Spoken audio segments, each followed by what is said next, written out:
अस्सलामुअलैकुम। तो कैसे हो आप सभी। उम्मीद करता हूँ कि आप लोग खैरियत से होंगे। तो आज की इस क्लास में हम लोग देखने वाले हैं क्लास 12 का एक और नया चैप्टर जिसका नाम है बागो बहार और इसके मुसन्निफ का नाम है मीर अमन देलवी। आज की इस क्लास में हम लोग जितने भी इस चैप्टर का ऑब्जेक्टिव सवाल है उन सभी को कवर करेंगे जो आपके एग्ज़ाम के लिए बहुत ही इम्पोर्टेंट साबित होने वाला है।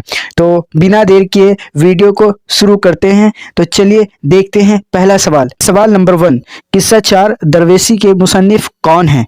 यानी कि किस्सा चार दरवेशी जो है वो उनके लेखक का नाम आप लोगों को बताना है।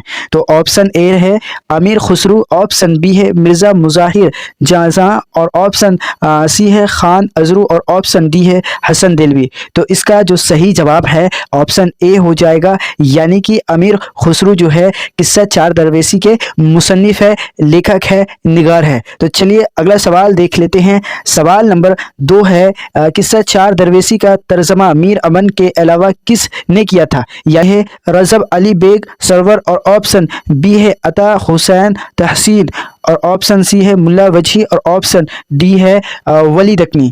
तो इसका सही जवाब जो हो जाएगा अता हुसैन तहसीन, यानी कि ऑप्शन बी जो है इसका सही जवाब हो जाएगा। सवाल नंबर 3, मीर मन ने किसकी ईमा पर बागो बहार की तसनीफ की? यानी बागो बहार जो है वो किसके कहने पे जो है मीर अमन ने तसनीफ की?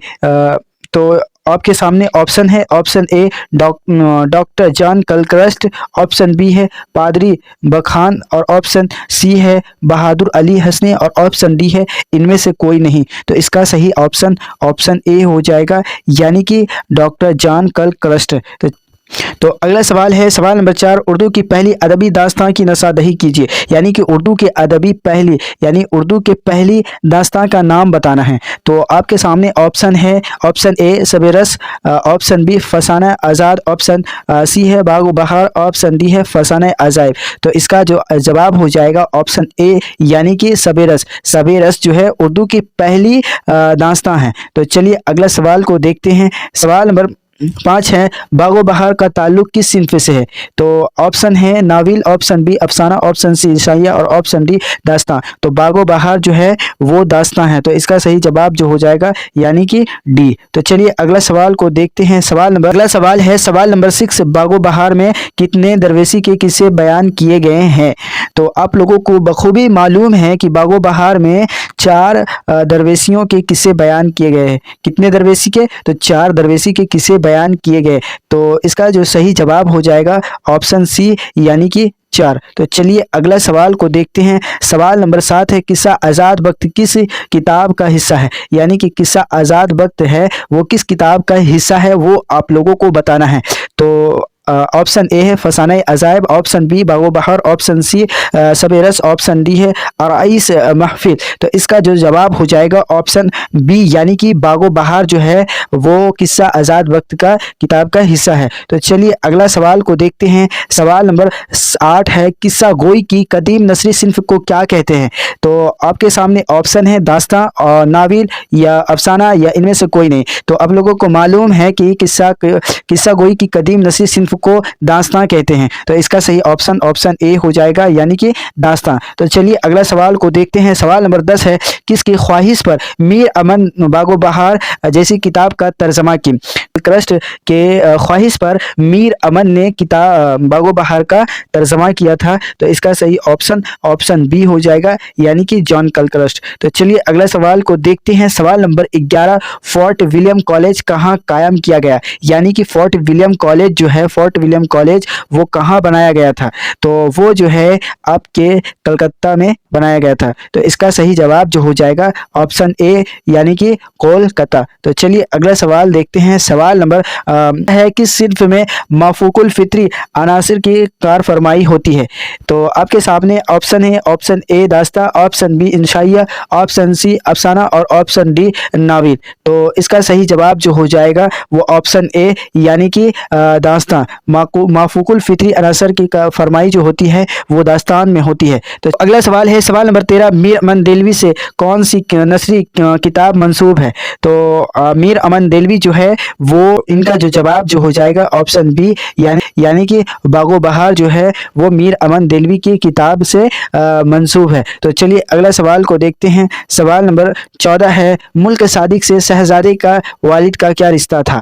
मुल्क सादिक से शहजादे का क्या रिश्ता है वो आप लोगों को बताना है। ऑप्शन ए दोस्ती का, ऑप्शन बी भाई का, ऑप्शन सी बाप बेटे का, ऑप्शन डी इनमें कोई नहीं। तो इसका जो जवाब हो जाएगा ऑप्शन ए, यानी कि दोस्ती का। मुल्क सादिक और शहजादे से जो रिश्ता था वो था दोस्ती का। तो चलिए अगला सवाल को देख लेते हैं। सवाल नंबर 15 है, शामिल निसाब इक़्तिबास बागो बहार की किस तरवेशी की कहानी से माखूज है? यानी कि कितने तरवेशी की कहानी इसमें पेश किए गए? तो आप लोग अभी पहले भी देख चुके हैं कि इसमें 4 दरवेशी के किस्से बयान किए गए थे। तो इसका सही ऑप्शन क्या हो जाएगा? ऑप्शन ए, यानी कि चौथे दरवेशी के सवाल है। सवाल नंबर 16, बागो बहार किस फारसी किताब का तर्जमा है? यानी बागो बहार जो है वो किस फारसी किताब का तर्जमा है वो आप लोगों को बताना है। तो ये जो है किस्सा 4 दरवेशी जो है वो उसी किताब से क्या है तर्जमा किया गया बागो बहार का। तो इसका सही ऑप्शन ए हो जाएगा, यानी किस्सा 4 दरवेशी। तो चलिए अगला सवाल को देखते हैं। सवाल नंबर 17 है, बागो बहार के मुसन्निफ कौन है? यानी बागो बहार जो है उसके लेखक का नाम आप लोगों को बताना है। तो आप लोग जानते हैं कि बागो बहार का जो मुसन्निफ है वो मीर अमन देलवी है। तो इसका सही ऑप्शन बी हो जाएगा, यानी मीर अमन। तो चलिए अगला सवाल देखते हैं। सवाल नंबर 18 है, दास्तान सवेरस के मुसन्निफ कौन है? यानी सवेरस जो दास्तान है उसके मुसन्निफ जो है वो मुल्ला वजही है। तो इसका सही जवाब जो हो जाएगा दोस्तों वो मुल्ला वजही। तो इसमें आप लोगों को ऑप्शन में नहीं दिया है, यानी कि ऑप्शन ए वली दकनी है, ऑप्शन बी मुल्ला वजही। ये टाइपिंग में गलती हो गया है, सॉरी। तो चलिए अगला इसका जो जवाब हो जाएगा वो मुल्ला वजही हो जाएगा। तो चलिए अगला सवाल को देखते हैं। सवाल नंबर 11, आखिरी सवाल और खूबसूरत सवाल है। सवाल नंबर 19, मीर अमन की तसनीफ गंज खूबी किस किताब का तर्जमा है? यानी जो गंज खूबी जो है वो किस किताब का तर्जमा है ये आप लोगों को बताना है। तो ये आप लोग बखूबी जानते हैं और कई बार हमने आप लोगों को बताया है, गंज खूबी जाकर मुहसनी किताब का तर्जमा है। तो इसका सही ऑप्शन डी हो जाएगा। तो ये थे आपके दास्तान बागो बहार के सारे ऑब्जेक्टिव सवालात। यकीन करता हूँ कि आपको ये सारे सवालात याद हो गया होगा। अगर आपको इसका पीडीएफ लेना है तो हमारे टेलीग्राम से जरूर जुड़े, वहीं पर आपको इसका पीडीएफ बिल्कुल फ्री ऑफ कॉस्ट दिया जाएगा। तो मिलते हैं अगले चैप्टर के साथ बहुत ही जल्द। तब तक के लिए अल्लाह हाफिज, जय हिंद, जय भारत।